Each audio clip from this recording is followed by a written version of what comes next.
to order? We are on.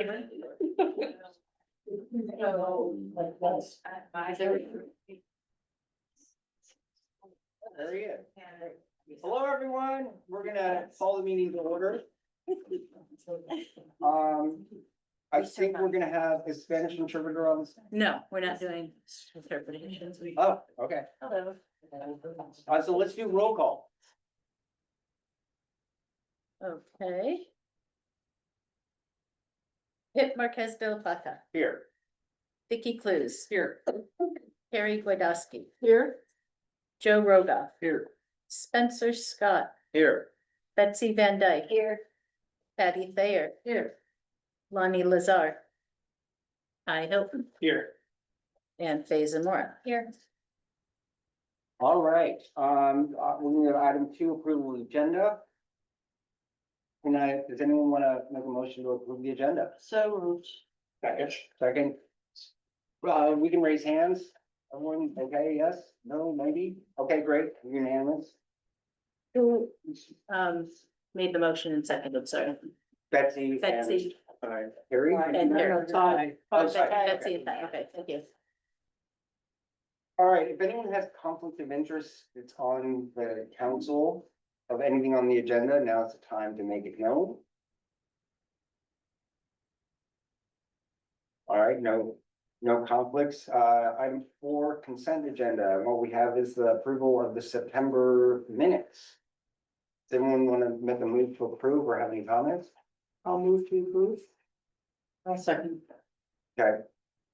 Raise your hands to, and that's unanimous. Okay, now we're gonna move to the comments, both the council member and the public. So these are for items that are not on the agenda. So if you bring something up that's on the agenda, I'm gonna sort of not be rude, but I'm gonna cut you off and say we're gonna talk about that in a minute. These sections are, because we're a Brown Act body, we can't have discussion back and forth about them. So they're for you to make a statement or ask a question that we can follow up with later. And then the comments that are, the stuff that's on the agenda officially, we can have back and forth discussion. All right, so let's move to council member comments on stuff that's not on the agenda. Anybody?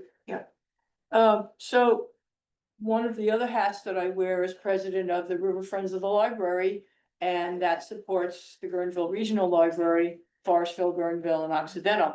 And there's 2 different things ongoing this month. The first thing is the Doris Dickinson Young Writers Contest.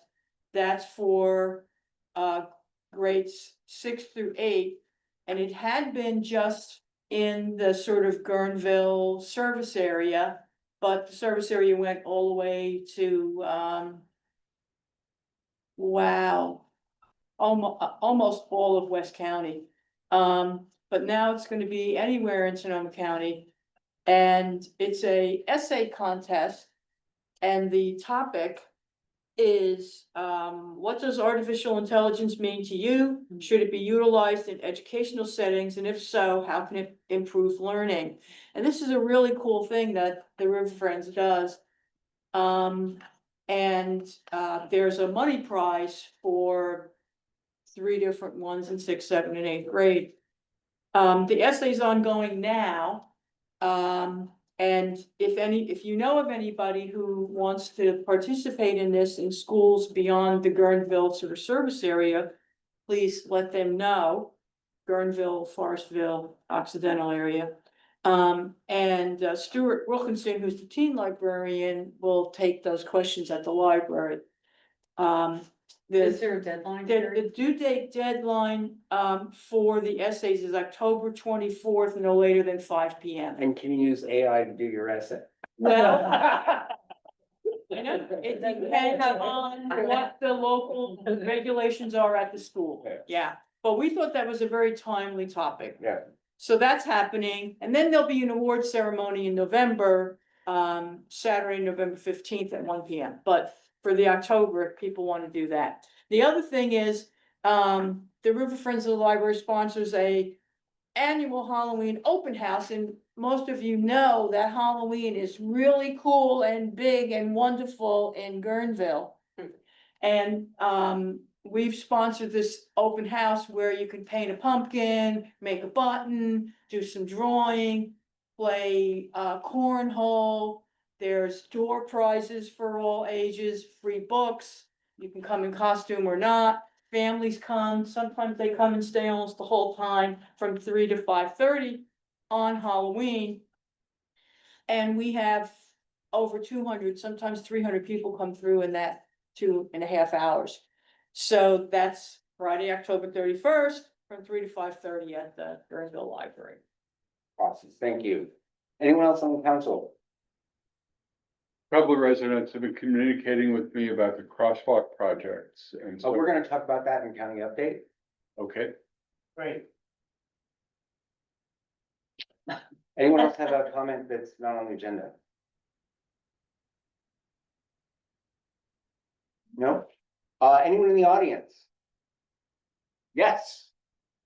Hi, my name's Michelle. Could you come up to the, Lecture? yeah, that way our, virtual attendees can hear you and see you. Okay, my name's Michelle Parasina. I'm in Monterio. I'm here tonight on behalf, not only of myself, but on behalf of my neighbor, James Testa, who couldn't be here, who's some of you may recall from previous meetings. And he asked me to let you know that despite efforts since January to have our Johannes out here to meet with us regarding parking issues in Monterio, he has not come out despite numerous requests and even working through Supervisor Hopkins' office. There really hasn't been much response, and I know parking is not only important to Monterio, but also to a lot of communities along the lower river. Also the impact of the current stoplights where there's nobody working, and there's like major delays going on every day, and we'd like to know more about that. Thank you. Thanks. Anyone else have a comment that's in the audience that's here? Yeah. It's about the crosswalk, Oh, we're gonna talk about that in county update. okay?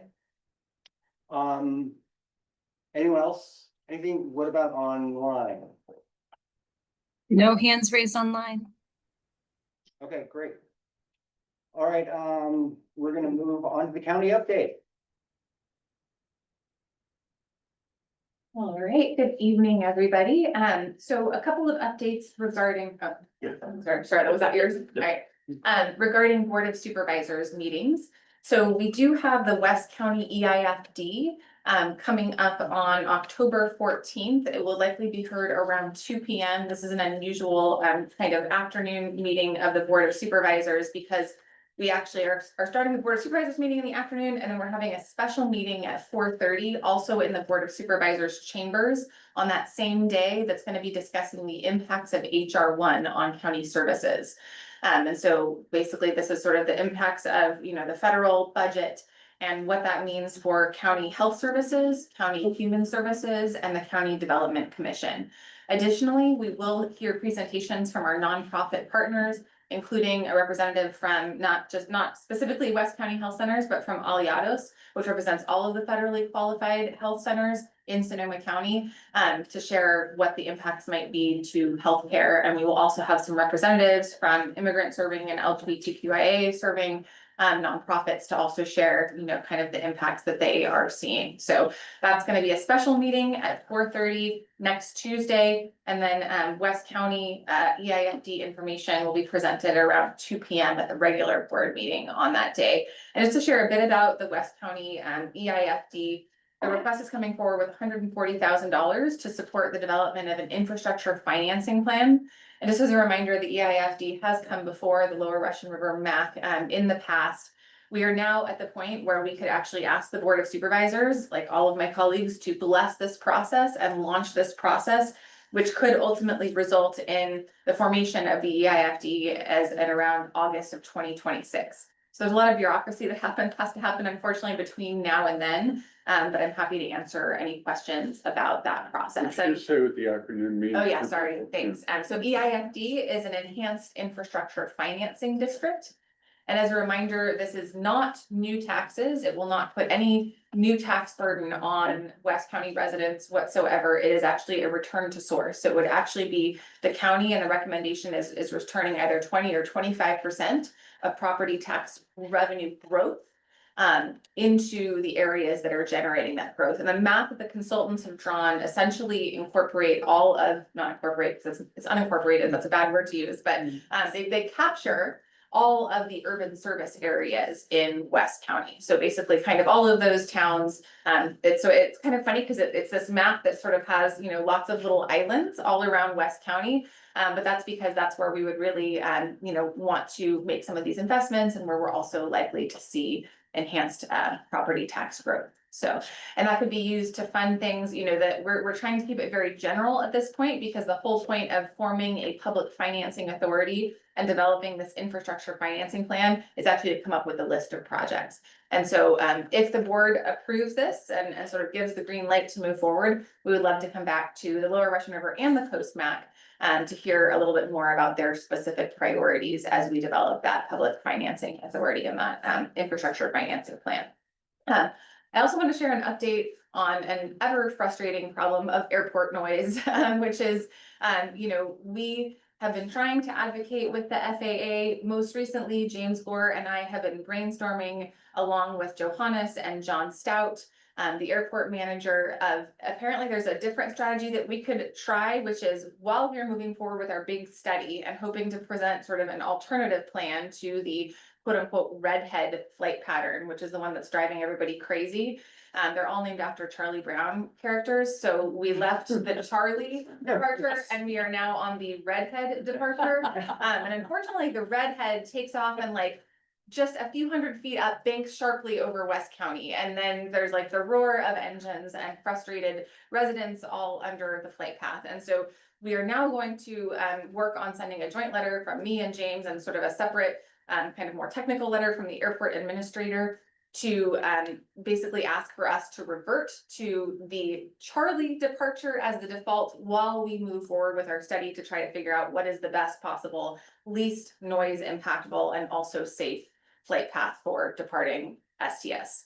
So stay tuned on that. I'm trying to schedule a meeting with James Gore and John Stout and Johannes, and we will definitely sort of share the letter with all of you. And if there's anyone who wants to participate in this process, or, you know, if the MAC might be interested in sending a letter as well, that could be brought forward at a future MAC meeting.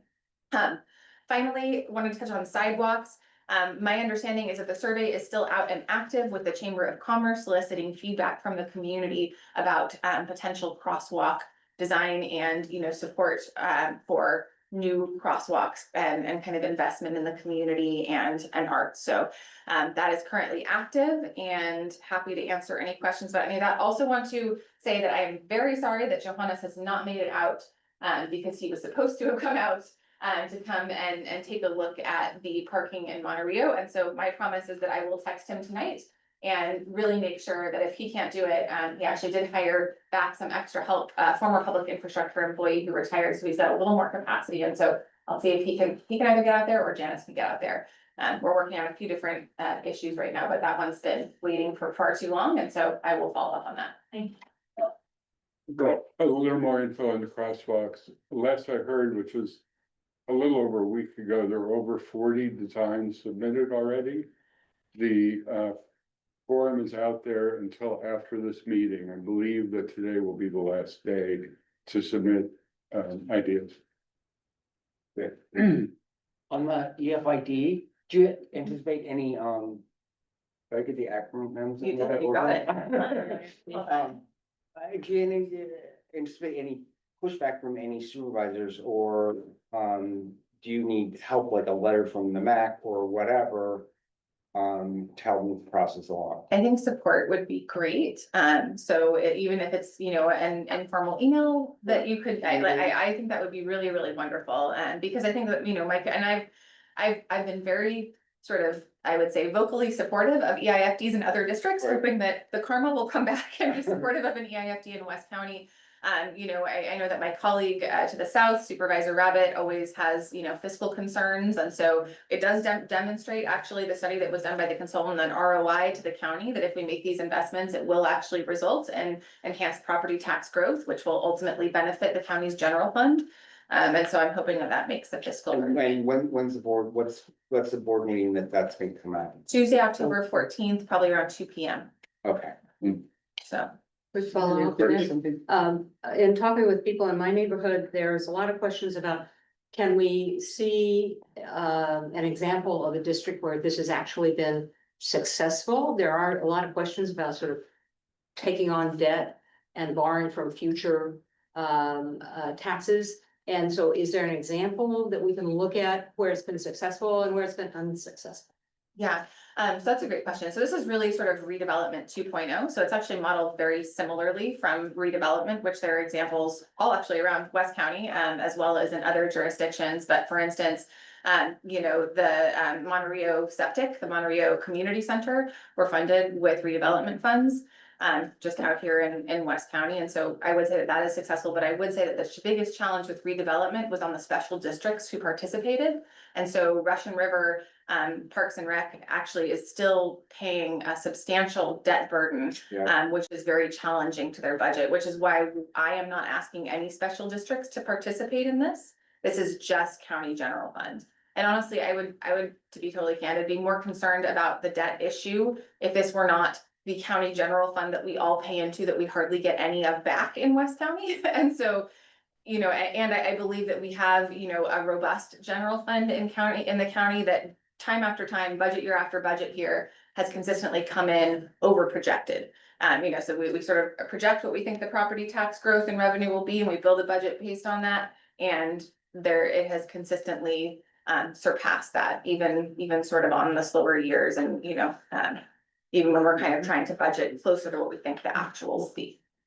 So, and I do see that, you know, I feel like the investment in the community, you know, will, my opinion, provide an ROI. And you can look at, I mean, there was, you know, redevelopment. I think that it went bad in a few places, right? Where you know, read the stories in the newspaper where house was taken eminent domain and they built a golf course or something like that in Southern California. And that's honestly why Governor Jerry Brown shut it down. But you can also see communities where you saw meaningful reinvestment and revitalization. You can look in San Francisco, there's a few neighborhood examples in there as well. Two questions on the EIFD. You said it was all of West County, does that include Sebastopol or? It is not inclusive of Sebastopol. So it is unincorporated West County. It does include unincorporated parts of unincorporated Sebastopol that are kind of adjacent to the city and sort of, you know, kind of in that commercial corridor. Okay, So, thank you. And then in that 2-year process you described, is that that's when projects will be identified and kind of the whole structure set up and okay. yes. And just so you know, and this is, you know, I'll be honest, like one of my concerns and one of the reasons to sort of argue for special district participation, but I don't want to, because that would, I think, harm our special districts in terms of having to contribute. The Public Financing Authority by law must consist of 3 members of if it's only the county, 3 members of the Board of Supervisors and 2 members of the public. But I figure we still have a majority, because if I'm one of those members of the Board of Supervisors and we've got 2 members of the public, that's a majority. So, that's kind of, I did want to share that, because I think it always gets dicey when you have, you know, people who aren't in these communities making those decisions. And I will say that when you look at, so Santa Rosa has just gone through this process and they formed an EIFD with the County of Sonoma.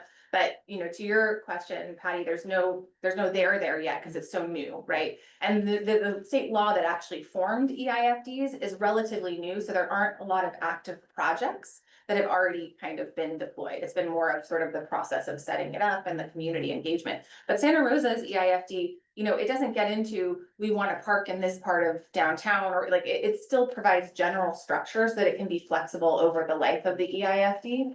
So it's not like we have to kind of go and argue over whether we fund the, you know, Bodega Bay ice house for the fishermen, or, you know, a community building in Guerneville. It will sort of have, you know, more broad strokes than that. And really the goal, because it's not gonna be a crazy amount of money, you know, over the life of the EIFD, is that it's money that we can use to leverage other dollars. Yeah. So if and when, right, the feds start to invest in rural infrastructure again, we would be there with a local match. And so the goal is really to have that local match that we can use to attract state and federal dollars for projects that we care about, That's controlled out here. that's controlled out here. Okay, a technical point, if we wanted, I know timing is tight, if we wanted a letter from the MAC as a whole, right? Could we vote to say we're gonna do something in support without having a letter and then we write something? Because we don't have time between now and the next meeting. It's not on the agenda. Oh, But I will say that in your independent roles as MAC Right. members, without communicating with one another after Right. you leave this We can do it meeting, that. you can absolutely identify yourself as a MAC member from the community that you represent and email all of my colleagues. okay, Yeah. So I would encourage you to take that action if that's possible. okay, great.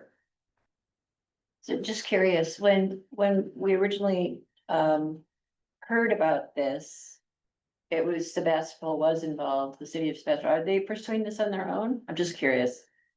So Sebastopol City Council does not have consensus on a direction for this, and with the change in city manager leadership, it kind of fell off the priority list, like, because right now their sort of interim city manager is also their clerk and is just doing everything, and for a while they also didn't have a planning director. And they, I think, are so short-staffed that even though they're interested in pursuing this at some point, they don't have the capacity right now. I didn't want them to hold up West County's schedule. And the other thing is that we also had conversations where, you know, Sebastopol doesn't trust West County doesn't trust Sebastopol. Well, why don't we just have two? And so that then there's, you know, more local control over the dollars, right? So, so that's kind of the direction that we are heading, is that we are just doing unincorporated West County as one EIFD.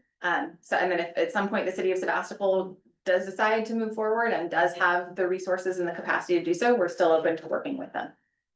They were the ones that started this. Interestingly enough.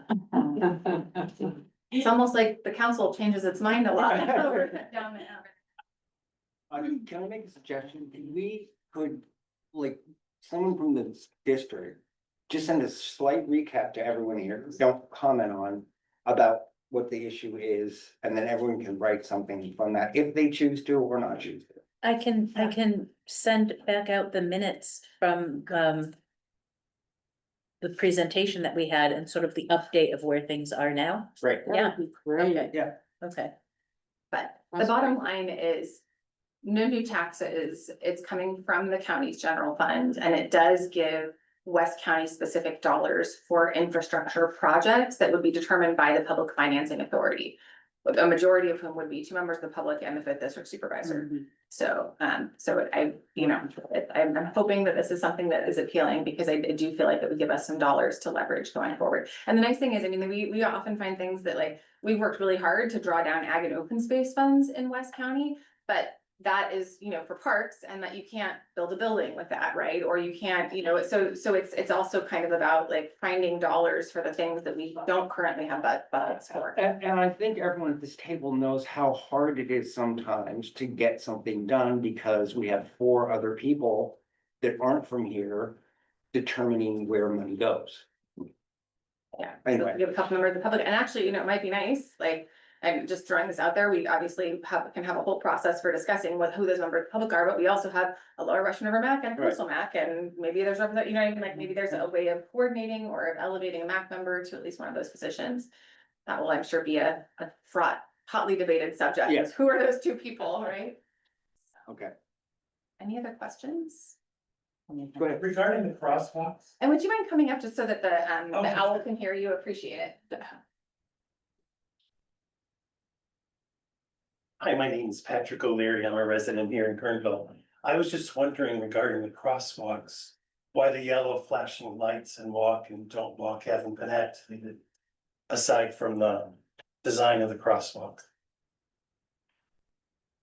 So I just- I just, at Or this is that stage, part I'm of all gonna of say it? Caltrans. Like, And I do just wanna like express frustration on behalf of the whole community. I mean, our office has been meeting weekly with Senator McGuire's staff and Caltrans. And there was like the whole sort of oh Jesus meeting out here that Senator McGuire convened, trying to get the project back on track. And I believe it was like a week or two after that, that they took out the traffic lights without telling us or giving us a heads up, right? We also got no heads up on, the sort of road closures, right? Yeah. That are between here and Monterey that add a huge amount of time, obviously, to everyone trying to get between those two towns. So the lack of communication is mind-boggling, and I have like, they're shrink wrapped. You're like, can we just take off the plastic and press the button and face those? Like, but so we try, and there is just no response of it. So I wish I could answer that, but I feel your pain, and we are constantly hammering and we're getting. You know what's really weird is that, because we have a business on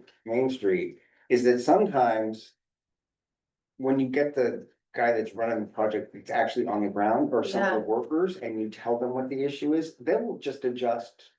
Yep. There to work and not around go through government. the bureaucration to do it. Yeah. So if you ever catch them, just corner them. Yeah. So they can take the shrink wrap off and press the button. So, yeah.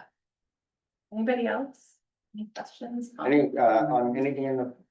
No? We do. Good? Okay. We do have a couple of hands raised online. Denise, please unmute to speak. Hi, can you hear me? Yes. Yeah. I had two questions pertaining to the crosswalks as well. And one was, when are they making the decision on the design, and who is picking the design? Is that going out to the public as well, to the community to decide on the design of the crosswalk? Do we have a vote? The, there's a group of 3 who are making the decision. This is Joe, I'm a Guerneville rep for the MAC. I am one of them. Che Kazul from the district is another. And Nick Schwans from the Chamber of Commerce is the third. The 3 of us will do it. And what's the timing on the decision? We don't have a date set to sit down with it yet. But like I said, I believe the application's deadline is today or not tomorrow. And so I'll be speaking with Nick and Che and setting up a date very soon. Another online comment? Yes, our other hand raised is from Nick. Nick, please unmute to speak. Hi, everyone. Can you hear me? Yes. Yes. Hi, everyone. Nick Thayer here. Yeah, I have questions about the EIFD. Almost nailed it. EIFD process as well.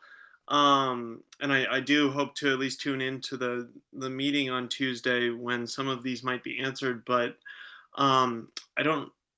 Is an EIFD created with a specific project in mind, like a sewer system or a roads upgrade or something like that, or is it created and then the projects are decided later, like on an ongoing basis? And then also, it almost seems too good to be true. What's the catch, I guess I'm wondering, of an EIFD? Because it kind of sounds like free money. So yeah. Great questions. So number one, it does not typically envision a specific infrastructure project. And so that's why you tend to sort of create categories with examples of projects, but it's not like you have picked a site, you are going to build this, you are going to, like you said, sewer or something like that. That is not how they work.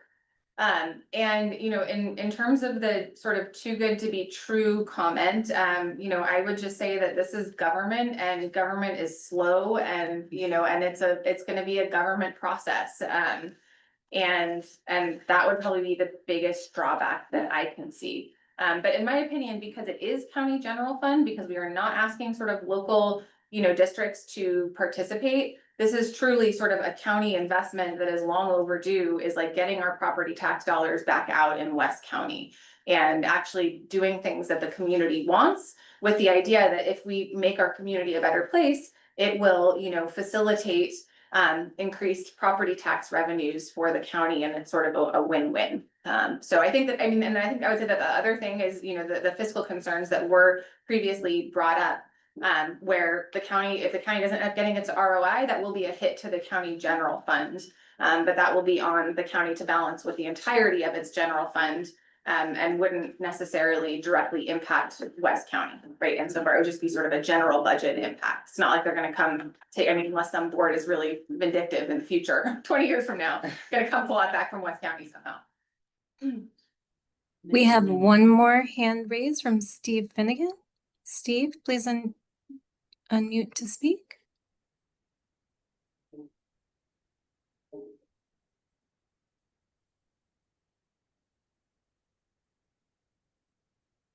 Steve, please unmute to speak. Can you hear me okay? Yes. Yeah. Okay, sorry about that.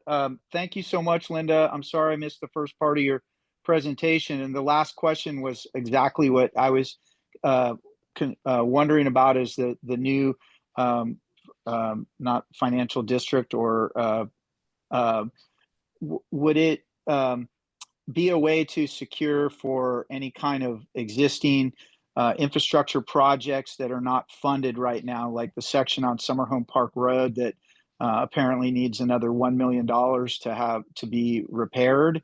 I wasn't sure if that's something that you've identified any source of funding, or I know your office has worked hard with Tracy and Che was able to help get infrastructure in there to brush the side of the road, but we're just wondering if any funding source has been secured to eventually have that area repaired.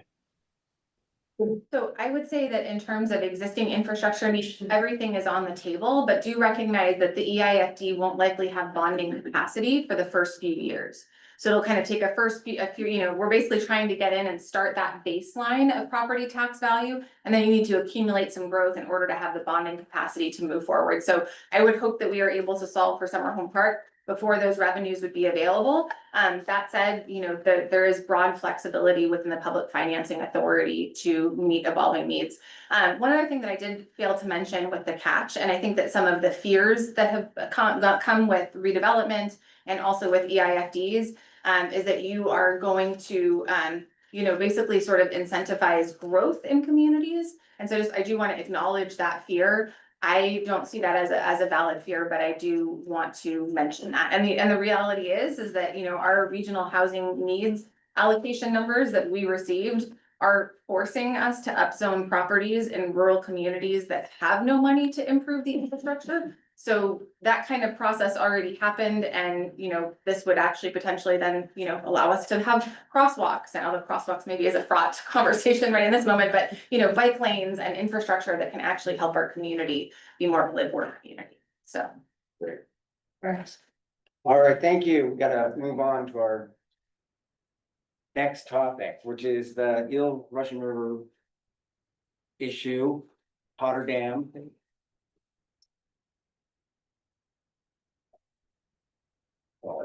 Bring this presentation up here. Thank you for having me back. Let me see if I can share my presentation here in just a moment. While I do that.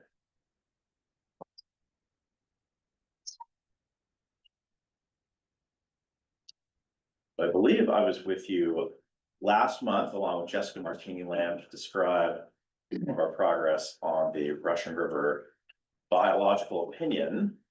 For those of you who are not at that meeting, my name is David Manning. Let me see if I can get this into presenter view easily. Just a moment.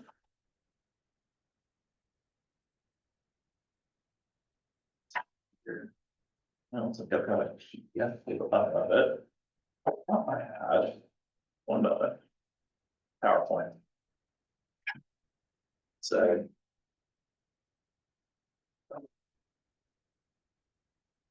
Bear with me.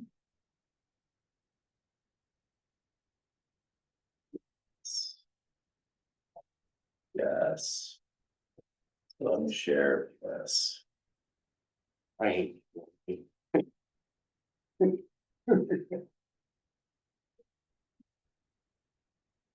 That's better. Okay, how does that look online? Oh, yeah, That that works. looks Good, excellent, okay. So, my name is David Manning. I wear two hats. One is the Executive Director of the Eel Russian Project Authority, and another as the Division Manager for Environmental Resources at Sonoma Water. I've worked for Sonoma Water for 26 years. I lead the agency's stewardship initiatives, and starting in July, I took on this new role as the Executive Director of this joint powers authority called the Eel Russian Project Authority. And I will describe what that is, along with a bit of background about the Potter Valley Project and how it is changing. So I think a lot of folks have seen information in the news, and sort of aware of the Potter Valley Project, but I'll provide a little bit of background and history. So it's been diverting water from the Eel to the Russian River since 1908. It's currently owned by PG&E. They weren't the original owners of the project, but they took it on in the 1930s to continue a year-round diversion for hydroelectric power generation.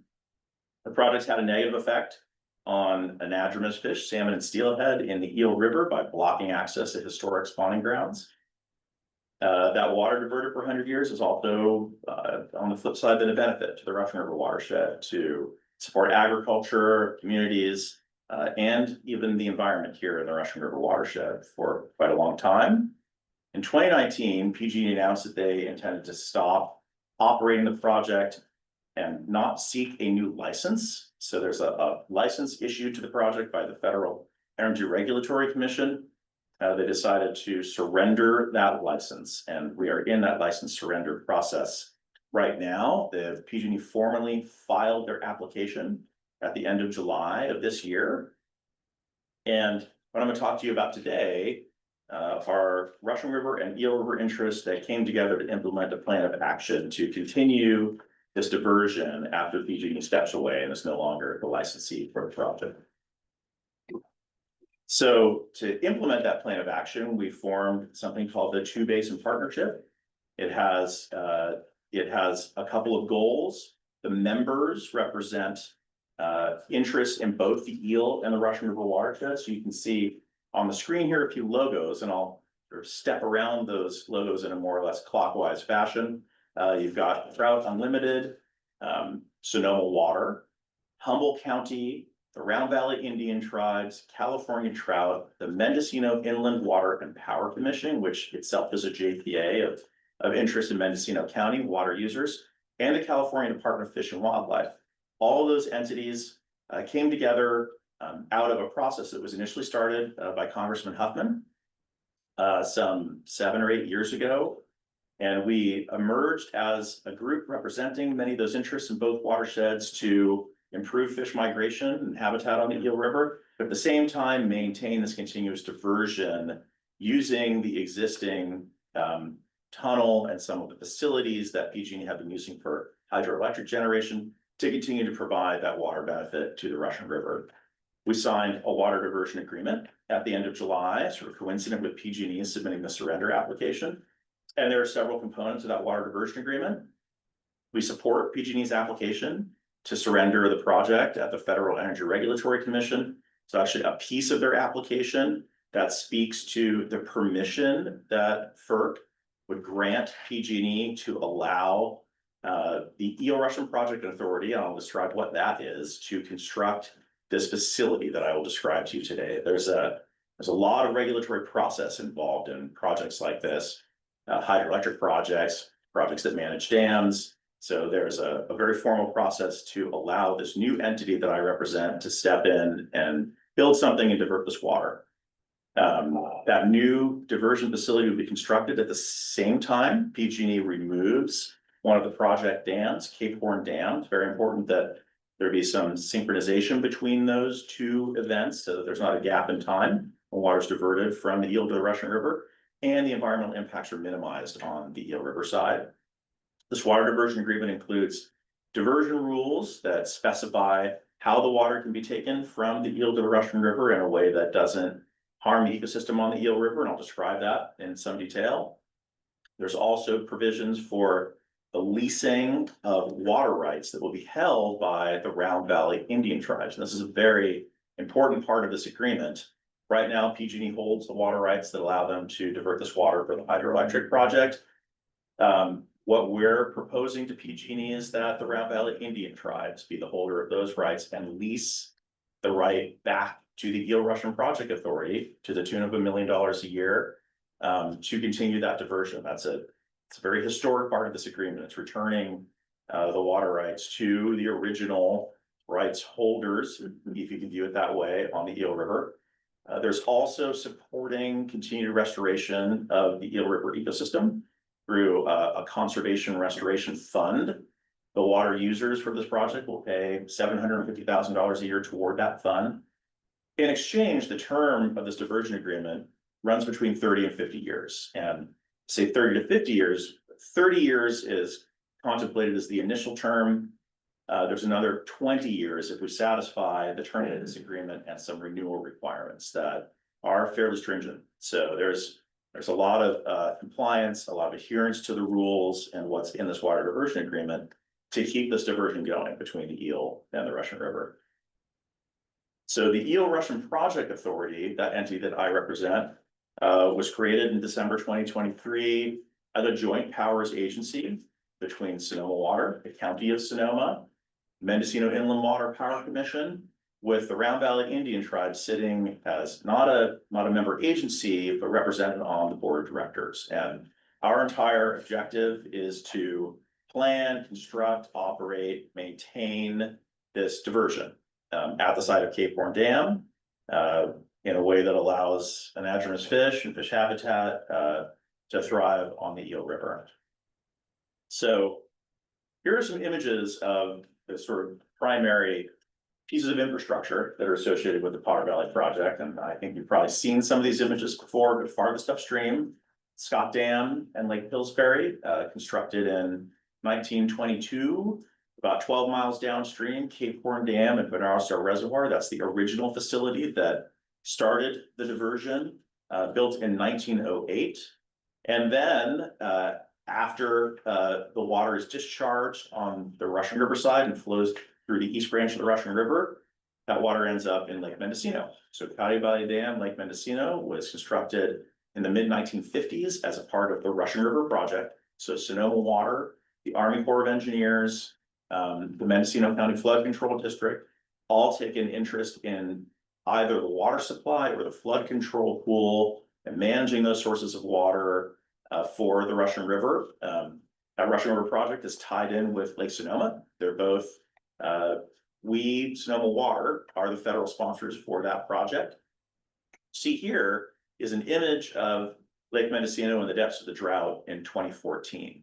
And as I'll describe, Lake Mendocino is very closely tied to the Potter Valley project. In fact, how we determine water year types in the Russian River watershed has historically been linked to the amount of water that flows into Lake Pillsbury on an annual basis. The size of Lake Mendocino was constructed with an understanding that there would be a healthy amount of water diverted between the two watersheds, and times have changed. Describe that to you here in this figure. This image here shows through time from when the project started operating with Lake Pillsbury present in 1922 to the present. The average volume of water diverted between the Eel and the Russian River. And you can see for the majority of the time the project operated, about 150,000 acre feet a year would flow between the Eel and the Russian River. That is a large volume of water. Starting in 2007, with the implementation of environmental regulations and restrictions imposed on the Potter Valley project by the National Marine Fisheries Service, a biological opinion that was issued to PG&E, more water was flowing as a result of that down the Eel River than was being diverted. And the change in volume was pretty substantial. More than half of that water that we had relied on historically was reduced. So 60,000 acre feet for a decade or so. Most recently, due to some failures of infrastructure at the Potter Valley project, some of their hydroelectric generating equipment, some of their transmission equipment that PG&E elected not to fix. The onset of drought in 2020 and 2021 as well as now some restrictions placed on the way Lake Pillsbury is operated to make sure that it can be operated safely, given the inherent earthquake risk that's present at that dam. That volume of water diverted has dropped to about 40,000 acre feet a year.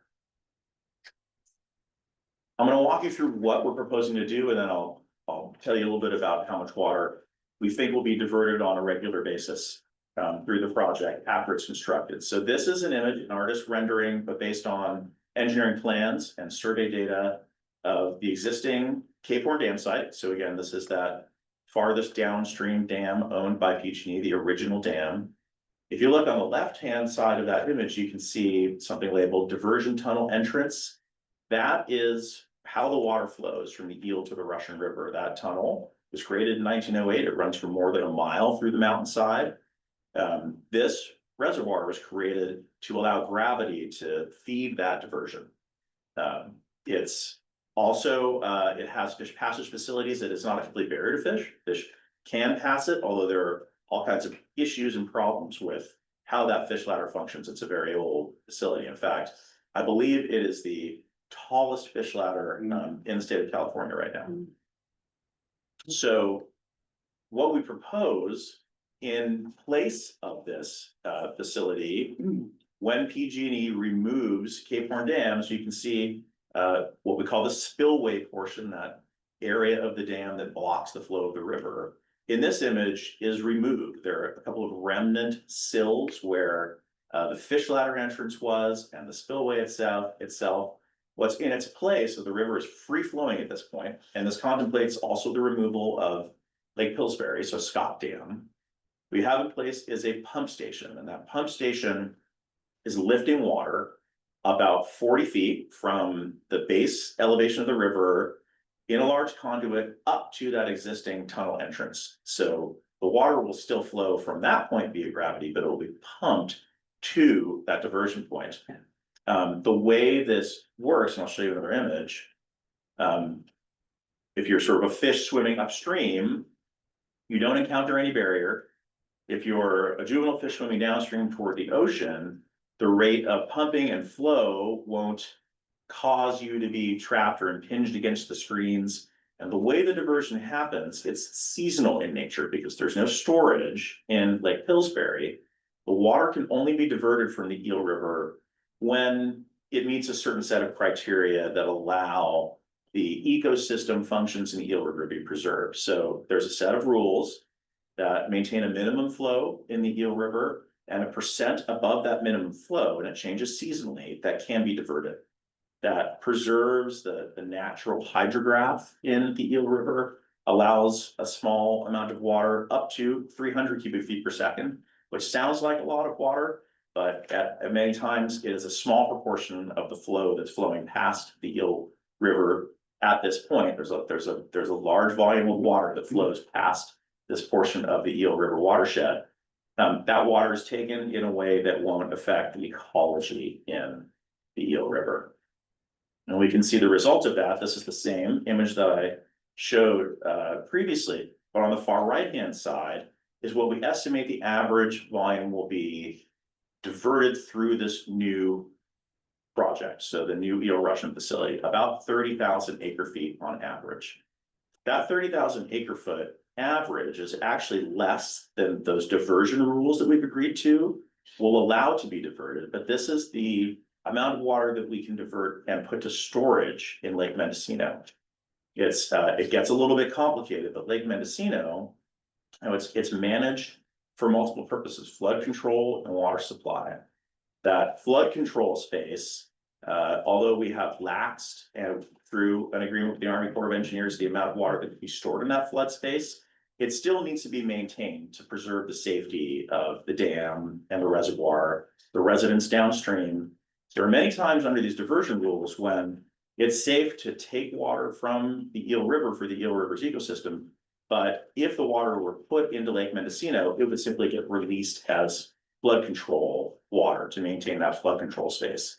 So the operating conditions in Lake Mendocino and the diversion rules don't totally align to maximize the amount of water diverted. That's why you see this smaller amount diverted through the project, but that's still an incredibly meaningful volume of water. And if we flip here and look, we're still looking at acre feet as the metric, but now we're looking at the storage in Lake Mendocino at the end of water year and the beginning of another. On average, currently, the way the project has been operated historically, about 57,000 acre feet of water at the end of a water year stored in Lake Mendocino. With the diversion, that drops a bit to about 51,000 acre feet, but with no diversion at all. So if the new Eagle Russian facility were not to be constructed, PG&E proceeded on its path to surrender and decommission the project, sealed the tunnel. That amount of water on average that would be present in the reservoir at the end of a water year would drop dramatically to about 25,000 acre feet. That is a very scant amount of storage in the reservoir to allow for carryover storage in case there is drought, to account for the highly variable climate that we're now enjoying in this part of California. In fact, there are some, because that's an average, there are some years there where there would effectively be no water that could be released from Lake Mendocino were this diversion to not continue. It's a pretty dire situation for water supply, certainly in the upper part of the Russian River. So what might this project cost? These are some high level estimates of the remaining design and permitting costs. There's a lot of work to design and permit this project. Perhaps $5 million, perhaps a bit more. We're getting those estimates now for things like the permitting and the environmental compliance. We are in the design process. We have a grant from the federal government, from the U.S. Bureau of Reclamations, to get to a 60% level of design. They gave this effort $2 million. The construction cost, the capital cost in today's dollars, about $50 million. The O&M costs, again, in today's dollars, there's quite a range. And O&M, I use that term loosely here, it incorporates a lot of things. And I've listed what those are in these bullet points. It's operations, it's administration, insurance, it's the bonding. And that's why we presume that we will not get all of the public money available. We will try to meet this capital cost, and there will likely be some bonding that's required to complete the project. We'll have to carry those costs to repay the bond over the useful life of the project, which is why there's a variable amount of money it will cost to operate the project annually. That number also includes the water rights lease and restoration payment that I mentioned earlier. So the sources of revenue, grants, and we actually do have money flowing the way of the Eagle Russian Project Authority now. California Department of Fish and Wildlife has made available $18 million to the Two Basin Solution. $9 million of that money is to come to the Eagle Russian Project Authority. We received $2 million, as I mentioned, from the U.S. Bureau of Reclamation. In Proposition 4, there's a line item for $5.5 million to support this project. So we're gaining some traction with state and federal dollars. We actually had at the end of the Biden administration, $15 million awarded through the Bureau of Reclamation toward this project. Those funds have subsequently been frozen, and they are under review by the current administration. We are advocating for those purse strings to loosen up and send more money the way of this important infrastructure project.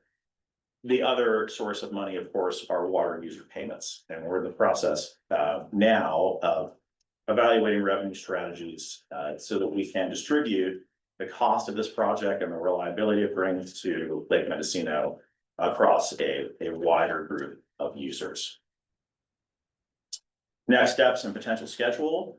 And this is a potential schedule. There are only a couple things sort of date certain. One is the PG&E surrender application filing that happened on July 25th.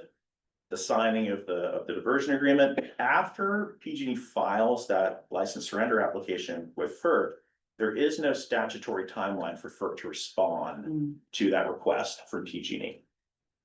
There are some typical timeframes, but there's nothing that compels FERC to meet a certain schedule.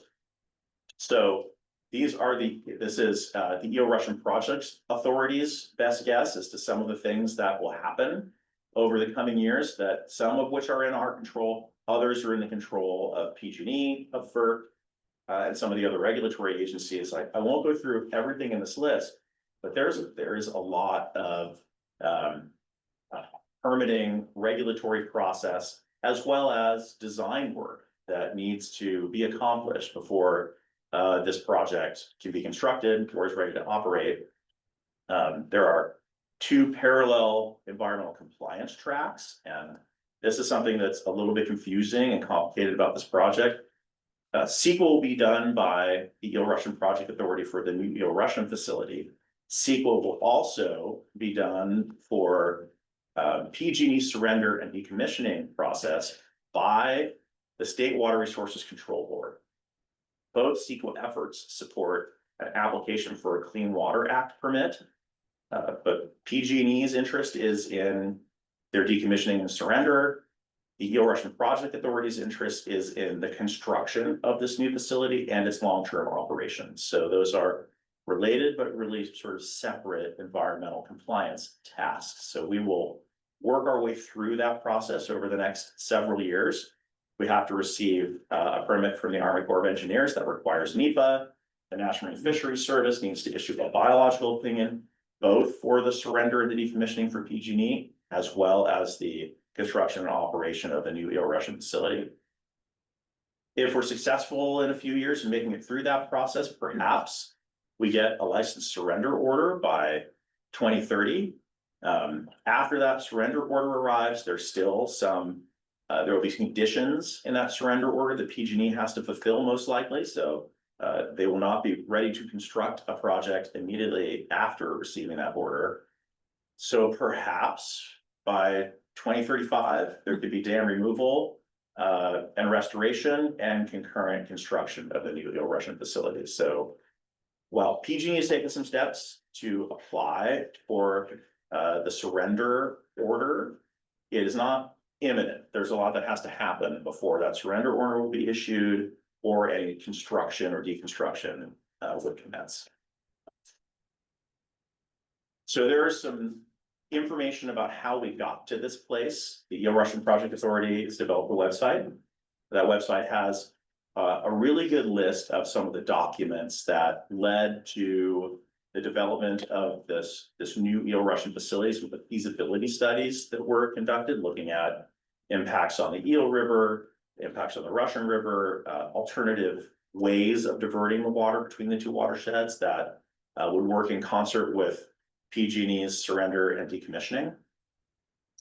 I have a couple of basic fact sheets. I brought some copies with me today. I'm happy to distribute if you'd like to know just more about the project, how the diversion will work. And then I wanted to put this project in a little bit of context. So this is sort of me taking off my Eel Russian Project Authority hat. I'll put back on the Sonoma water hat, and you can see the logos at the bottom of this slide. They change because this is looking at the water supply reliability future for the Russian River watershed. Is really a joint effort of Sonoma Water and the County of Sonoma. And there are some things that we're doing where they complement this new Eel Russian facility. And I just thought I'd mention a few of them, but I won't go into any detail. Lots of information about some of these efforts on Sonoma Water's website. One of them is at Lake Mendocino. I don't know if folks have heard of something called forecast informed reservoir operations. I think I mentioned it last time I was here talking about the biological opinion. Just yesterday, that was approved as a permanent set of the operating conditions in Lake Mendocino. It allows modern forecasting information to less conservatively manage that flood space and effectively store more water. And it's been piloted for several years now. It works. It can add almost 12,000 acre feet of storage to Lake Mendocino. Really, the benefits of the new Eel Russian facility and that diversion can be maximized by having this program in place. We have the same program going through the study process right now at Lake Sonoma. We received a temporary exception from the Army Corps of Engineers and their flood control rules to allow an additional 19,000 acre feet of water to be stored in Lake Sonoma. It's very exciting. We have some aquifer storage and recovery pilot projects that we're implementing in the Santa Rosa Plain. We're looking at, and this is the interest here, is beyond just where our typical customers take their water, but to users in Sonoma County, in the Russian River watershed, we're looking at an agreement with the city of Cloverdale to take advantage of some of the water rights and water supply availability that Sonoma Water has. We'll be making permanent, hopefully in the next several years, that Lake Sonoma Firo project, which should add even more storage to Lake Sonoma. We're looking at adding redundancy in the system that we currently manage in Forestville around Wohler Bridge. Looking at the potential to develop another well there to add some resiliency to that riverbank filtration facility, the new Eel Russian facility, and in the very long term, so perhaps 20 years out, looking at adding additional release capabilities to Lake Sonoma so that we can add even more water through that forecast informed reservoir operations component of the management of the lake. Right now, one of the things holding back maximizing forecast informed reservoir operations in Lake Sonoma is the ability to reliably release enough water from the flood pool to satisfy the dam and flood control safety aspects of that program. So adding some flexibility to release more water might allow even more to be stored in that reservoir. I know that's a lot, there's a lot on that slide, but I thought it was just important to realize we're seeking not just an EEO Russian Project Authority, but other resiliency strategies in the Russian River watershed to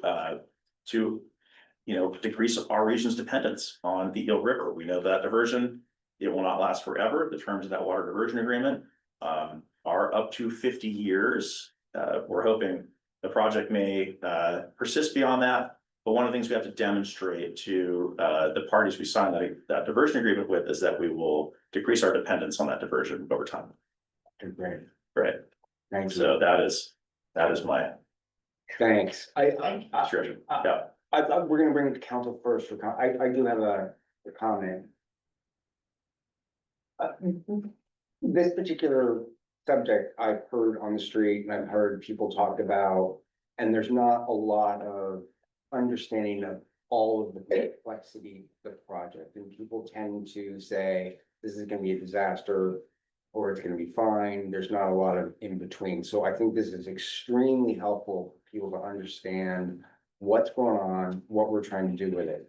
I'm not gonna be here after December on this board anymore, but I would encourage whoever, or all of you that are there, that this subject should be an annual subject where we can bring fresh information about what's going on the river on an annual basis, because this is critical source of a lot for the lower Russian River.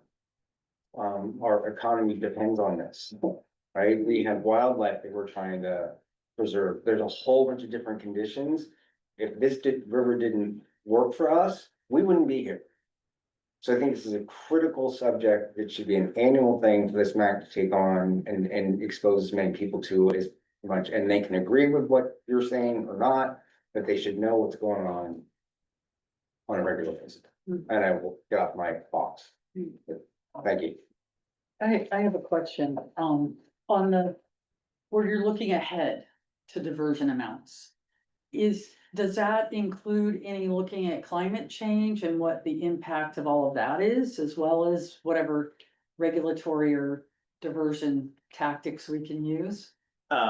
It will. We have right now what you saw in those projections is based on a hydrologic model that incorporates about 115 years of data, hydrologic data in the Russian River watershed, a lot of severe droughts and floods in that record.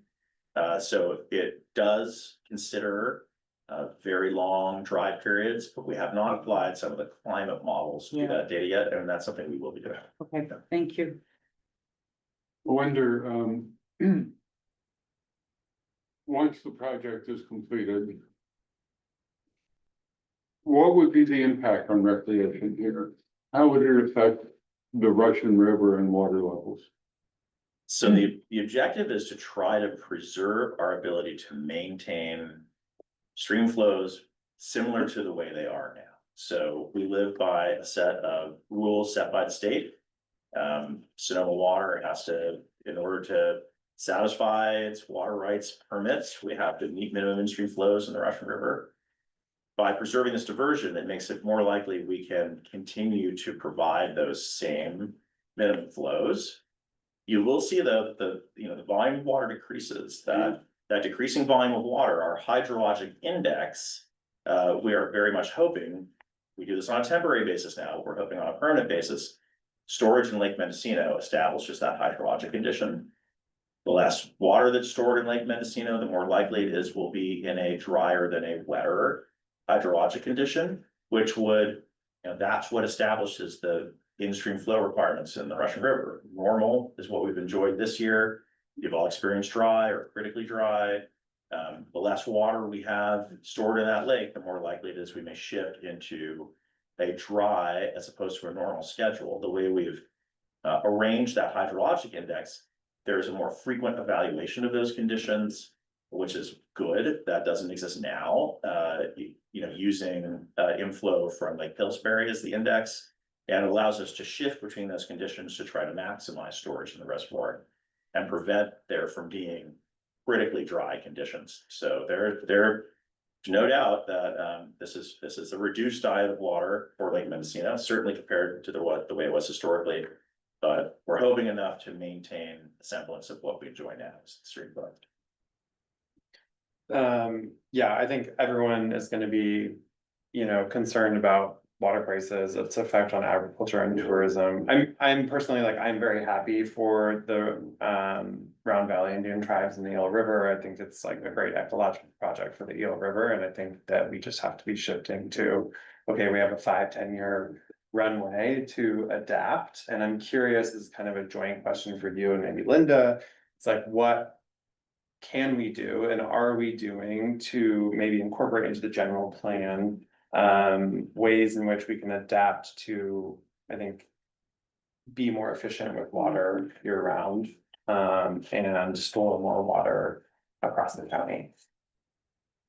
So our efforts, so in terms of at least the customers of Sonoma Water, so the 9 cities and districts that buy our water, in terms of water conservation, it's a real success story. Like in the 26 years that I've been working at Sonoma Water, the population has increased, but the amount of water per capita per person that's being used has dropped dramatically, almost in half, which is just incredible. And it's really sustained our ability to allow this population in the entire county to rely on both reservoirs. When I first started working with Sonoma Water, we were contemplating a change to our water rights to allow us to store more water and use more water from the reservoirs. We've been able to live on sort of our existing permissions for the amount of water that can be stored and diverted.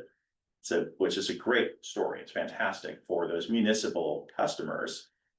Users elsewhere throughout the watershed, those are efforts that would be beyond the Eel Russian Project Authority, but we certainly encourage things like on-farm recharge, groundwater storage and recovery, the development of small-scale storage projects in the form of ag ponds or reservoirs. In the case of the upper part of the Russian River watershed outside of Sonoma County, efficiencies and how some agricultural users use that water that's available. Enhanced use of recycled water. So it is a watershed-wide response that will be needed to make sure we can continue to rely on the Russian River long term. Linda, do you have any? Yeah. Yeah, I would just say that I really think that the future of water storage is groundwater storage. And so partnering with the private landowners and leveraging the existing infrastructure that we have through our groundwater sustainability agencies, of which we have 3. And I would hope that when we look at our general plan update, it will be incorporating kind of all of that work. And also the efforts of Sonoma Water over the past several decades, everything from demoing, sort of water-wise gardens, right? Lawn removal, various efficiency efforts, kits that are handed out at libraries. I mean, I just feel like you all do all of the things through the different water saving partnerships. And so a lot of effort has gone into it. But if you have any suggestions for more that we can do, I'd say we're always open because Yeah, we'll take everybody. Anyone else on council? Just have one quick question. Could you explain the rationale behind moving the Scott Dam and I assume it's eliminating Lake Pillsbury? Yeah, so that's an action that PG&E is taking as the owner of the project that has. The dam removal piece of this really isn't the Eel Russian Project Authority's purview. You know, both dams are privately owned. PG&E does not want the liability of continuing to operate those dams after they surrender the license. So that's really a business decision PG&E made to remove the dams and not have that ongoing liability. The Federal Energy Regulatory Commission can't compel them to hold the license or to take long-term liability over the infrastructure if they don't want it, if PG does not want it. And I noticed there's been a lawsuit filed against PG&E to try and stop that. Is your group gonna get involved in that lawsuit at all, or? Not at all, not at all. So that is, so that lawsuit you're referencing, lawsuit was filed just a couple of days ago. Right. So there are some interests in Potter Valley itself. Not the same Potter Valley interests that are a part of the Mendocino County Inland Water and Power Commission. So Potter Valley Irrigation District is officially represented as one of those groups in the JPA. They are not the ones filing this suit. It was filed against PG&E, essentially claiming that the diversion creates a right to the water for riparian users as it flows through the Potter Valley down the East Branch of the Russian River. The attorneys that I've talked to about this dispute that's a legitimate claim, but that is not something that the Russian project would be engaged in. Thanks. I think you said the diversion was gonna use the same existing tunnel, is that correct? And that's correct. Is there concern about the age of that tunnel and, or is it still in its life? So I would say there was always concern about the age of that tunnel. That tunnel is inspected on a fairly regular basis. Some of our engineers have walked that tunnel. It's in surprisingly good condition. But we will be learning more about that tunnel as we do the due diligence that's needed for this process that we're engaged in to take ownership of those facilities. That is, the Eel Russian Project Authority will be the owner of the pieces of the Potter Valley project that won't be removed as a part of the surrender decommissioning, but that are needed for the diversion. So it's an excellent question. The tunnel seems to be in good working order, but we will be investigating that more. Thank you. All right, we'll go to public. Yeah, I know you've had your hand up. Hi, Michelle Garcia. Would you mind? Sure, I have 3 questions. The first is, you said PG&E announced its intention in 2019 to do the dams. Did PG&E offer Mendocino and Sonoma counties the opportunity to get involved with those dams at the time? Because you said that they stopped doing repairs that have since resulted in already reducing the amount of water being diverted. They did indeed invite parties that were interested in taking the license from PG&E, relicensing the project on their own. Regional entities declined to do so. After PG&E offered those their project for sale, essentially, the Federal Energy Regulatory Commission goes through a process called the orphan process, where they also offer the opportunity for entities to come forward and assume the license, go through a relicensing process, and operate the project.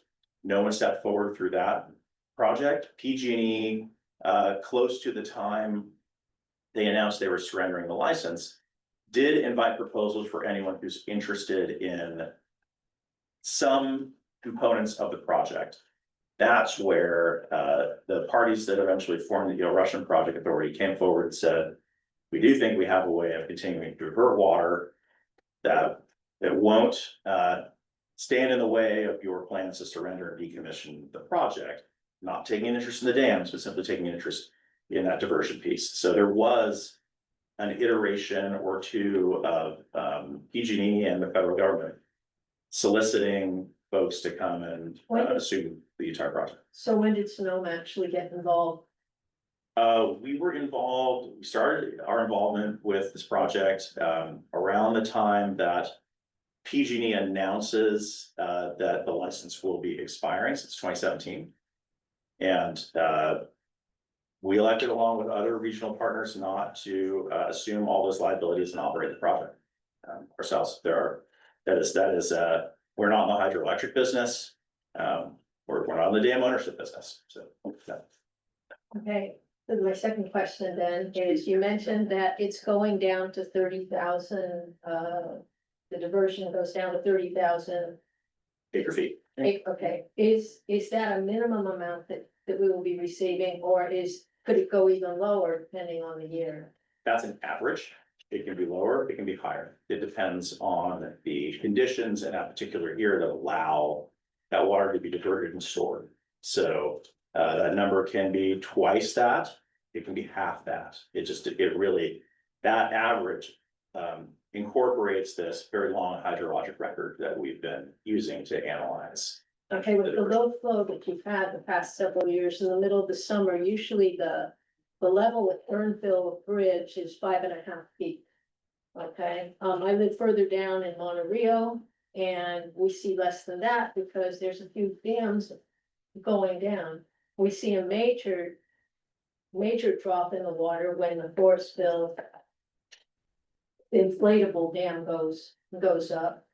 So my question is, if water is less and less down to the lower river, you mentioned your customers. Are you going to continue to sell, for example, to Marin County? Because once you want to benefit the citizens of the lower river here over the citizens of Marin County. So that is not a choice that needs to be made. What you see in the river as the flow is not directly affected by the amount of water that we're withdrawing. So the withdrawals that occur from the river, we maintain the state mandated minimum flows despite those withdrawals. So the water that comes out of the river at Forestville, at our inflatable dam, the flows are effectively elevated between Dry Creek, releasing those waters from Lake Sonoa, combining those flows with the water from Lake Mendocino. At that diversion point, there is sometimes 100 cubic feet per second more water that you see downstream, but we maintain that minimum in-stream flow downstream. So we are adjusting the releases from the reservoir to meet our customers' needs in Marin County and the other communities throughout Sonoma County without negatively affecting the required minimum flows in the river. So there isn't a cost to be paid in that water that's diverted to our customers in the flows that you see here in the lower Russian River. If there's less water though. We're gonna. Right, yeah. So I mean, it is definitely a complicated topic, but that is the way that we manage the river. We have to account for all the diversions and the losses and maintain that minimum in-stream flow. Most of the people that are diverting from the river along its entire course are not customers of Sonoma Water. So if you look at that upper reach of the Russian River and, you know, the hydrology and the water operations, it's complicated, but this is an important point for folks. Oftentimes, the amount of water that we release from Lake Mendocino, about half of that water is lost, and that's to diversions, that's to groundwater, that's to evapotranspiration in the 75 miles between Lake Mendocino and the confluence of Dry Creek and the Russian River in Healdsburg. We're maintaining that minimum in-stream flow despite those losses. And we are responsible for that minimum in-stream flow all the way down here in the lower river. Anyone else in the room? Yep. I have a question about actually the other end. I have two questions. One, from what was up on there, said that the dams are actually not gonna come down for another 5 years. Then Or more. or more, so the dams, because I live in Cass, and my concern is if there's more water coming through, there's more flooding. And will that affect us more in the winter? Everybody's concerned about the summer. I'm concerned about the water in my house in the winter. Will it cause more water?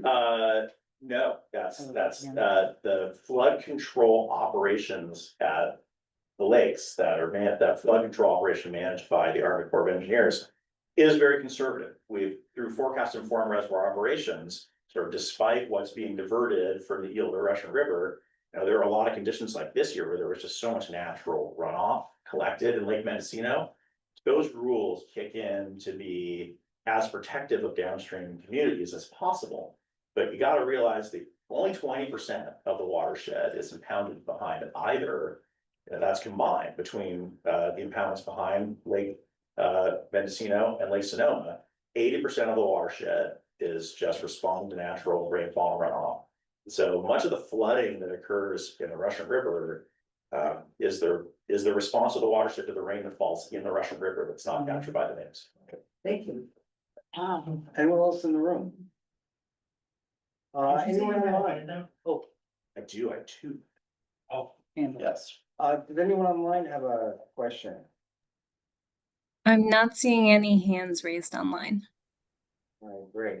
Thank you so much. It was super informative. Thank you. Yes. Thank you for having me back. You can come back next month too, right? You're What gonna else start do you have? running out of content, so happy to join you and have a chat. Maybe I'll start one stack going that way. All right, we're gonna move on to the next item, which is number 9, which is Office of Equity. We're gonna give a brief overview of the process and timeline for this project. And the plan, I believe, is to bring recommendation to the board in June. Yeah. Yep. Have a couple of handouts with folks.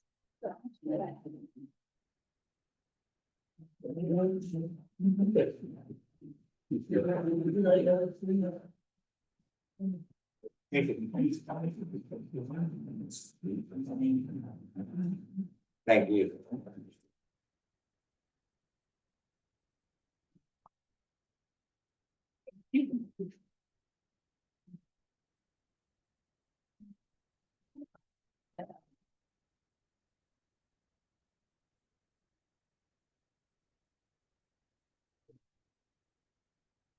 Good afternoon. My name is Romilo Vera. I work with Office of Equity. I'm the Community Engagement Manager and I'm leading the launch of the boards and commissions assessments.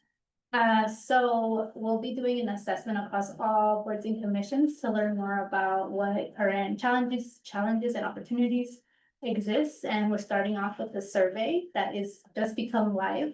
And so we're really encouraging folks to participate in the survey. We really want to learn about what, who currently serves on these commissions, and how we can improve them.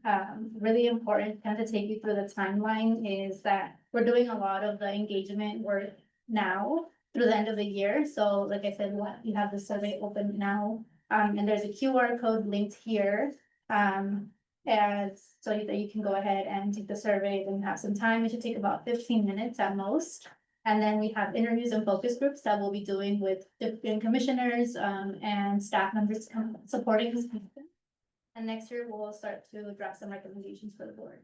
And so there's a lot there, but I really want to just emphasize that for me, it's really important to hear from all boards and commissioners to really learn about, what your experiences have been serving on commission.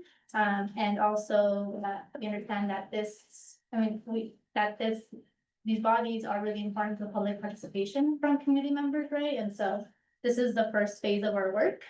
And we really want to make sure that we hear from you, and I left my contact information there if you all have any questions about this work. But I've also shared basically a timeline here, and I'll be working with Debbie throughout the year to make sure that you all get communications as we progress on this work, and sending invitations for the work that lies ahead. So that's a little bit about that piece of our work. So the survey is open through October 21st, and it's available in English and Spanish. And we also have developed a different survey for disaster preparedness, where we're seeking support for folks to complete a survey. This is for anyone living in the county to learn more about how folks prepare for disasters and what resources are available or they seek or that they receive when there is disasters. So we encourage folks to complete that survey. That survey is open through October 31st. You can find it by going on our website or our social media page for the county. And Ruben, if I could just chime in, it was Yeah. also in Supervisor Hopkins' newsletter that went out this week. Great. So anybody who Thank you. gets that, or you can access it on the website. Thank you, yes, and so that is one of the ways we're getting input. We're also doing, we've also held focus groups to really hear more about from folks that experience, and we all experience the disasters, but really hear more about more specifics around what they experience. So yeah, I really hope that we can count on your participation in this work to strengthen and really support the work that you're already doing. Thank you. And I believe you're gonna send an email to all of us with I am, because there are, you all have the QR code now, so I'll send you that with this information, but I also want all of the alternates to get Yeah, it, so I'm gonna send it out to everybody. But you'll already be in the know. anyone on council have any questions? Anyone in the public have any questions? Anyone online have any questions? No questions. Thank you so much. We will fill it out, right? Thank you. Yeah, absolutely. Okay, Thank you. and with that, I think we are done. This meeting is adjourned. What? Wow, what?